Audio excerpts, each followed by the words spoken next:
Mga bro, ito pala yung araw ng pag-harvest natin ng sitaw. Kasi medyo malaki na siya, tapos marami na. Pwede na siyang i-harvest. Ito, pwede na tong kunin. Ito. Samahan niyo ako mag-harvest.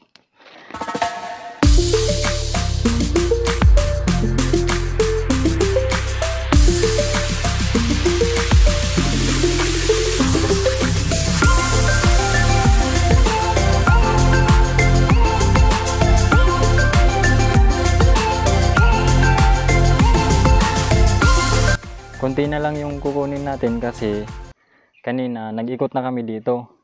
Bali, kinuha na namin yung iba. Tapos dinala na namin dun sa sa barracks. Ito, iniwan ko lang to kanina kasi para may makita kayo kung paano mag-harvest. Organic plant to, organic plant.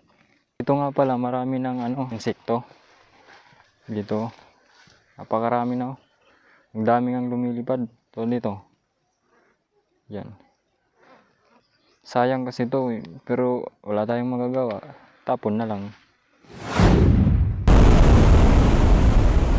Tapos ito.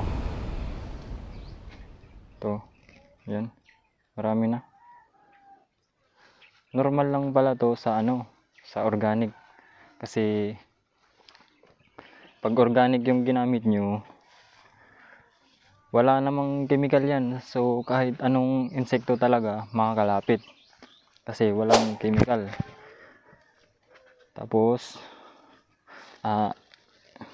lahat ng ginamit nyo puros mga vitamins para sa tanim. Kaya naakit yung mga insekto. Yan. Tapos na akong mag-harvest. Ito na lang yung natira kasi kanina kinuha na namin yung iba. So marami nang naka-stack doon. Tapos mamaya ipapakita ko sa inyo yung ginawa naming rain shelter. So kailangan natin ito kasi yung pakwan, yung melon, hindi siya pwedeng sa ulan kasi malalanta siya.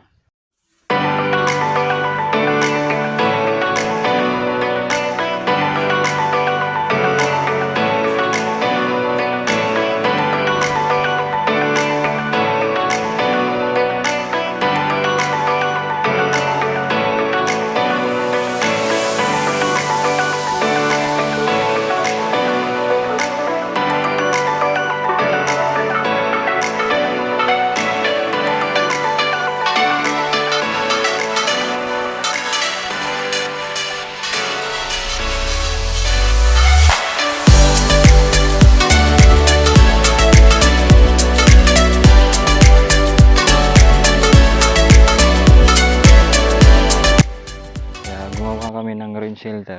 Yung gamit lang namin mga kawayan. Ito. Mga kawayan to.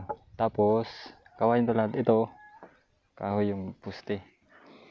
Tapos ito plastic mulch para hindi kung araw magmainit man hindi masyado kasi meron namang protection. Bali yung niya kung baga sa 100% na init, 50% lang yung papasok.